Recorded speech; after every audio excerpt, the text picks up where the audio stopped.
আকাশ পাহারা দিচ্ছে ঝাঁকে ঝাঁকে ড্রোন আর মাটিতে প্রতিটি কোণায় নজর রাখছে কৃত্রিম বুদ্ধিমত্তা বা এআই।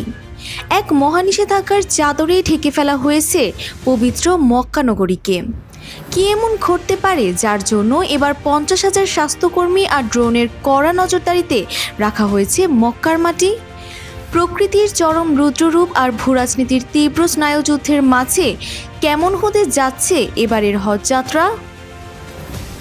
ইরানের সাথে ইসরায়েল যুক্তরাষ্ট্রের যুদ্ধবিরতির মাঝেই শুরু হচ্ছে 2026 সালের পবিত্র হজ। ইরানের সঙ্গে চলমান উত্তেজনার প্রভাব হজের আনুষ্ঠানিকতায় যেন কোনো বাধা সৃষ্টি না করে, সেজন্য সব ধরনের প্রস্তুতি নিয়েছে সৌদি কর্তৃপক্ষ।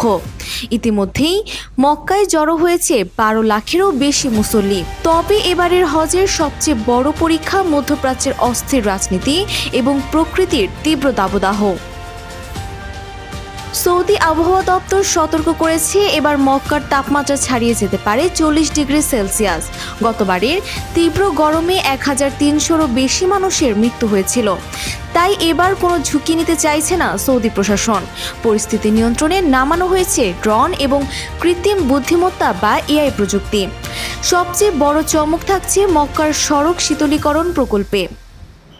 আল মাশায়ের মেট্রো স্টেশন এলাকার 14,000 বর্গমিটার জুড়ে বিশেষ প্রযুক্তিতে পিচ ঢালা রাস্তার তাপমাত্রা এক ধাক্কায় কমিয়ে দেওয়া হয়েছে 15 ডিগ্রি সেলসিয়াস পর্যন্ত।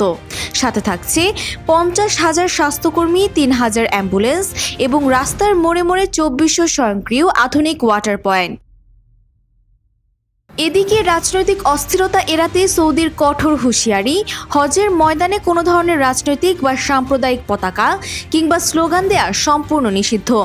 সৌদি পররাষ্ট্রনীতি বিশেষজ্ঞ ওমর করিম এএফপিকে বলেন, যুদ্ধ সত্ত্বেও সৌদি আরব ও ইরান নিজেদের মধ্যে রাজনৈতিক সম্পৃক্ততা উন্মুক্ত রেখেছে।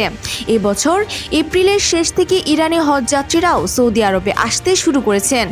ধারণা করা হচ্ছে কয়েক হাজার ইরানি এবারের হজে অংশ নেবেন।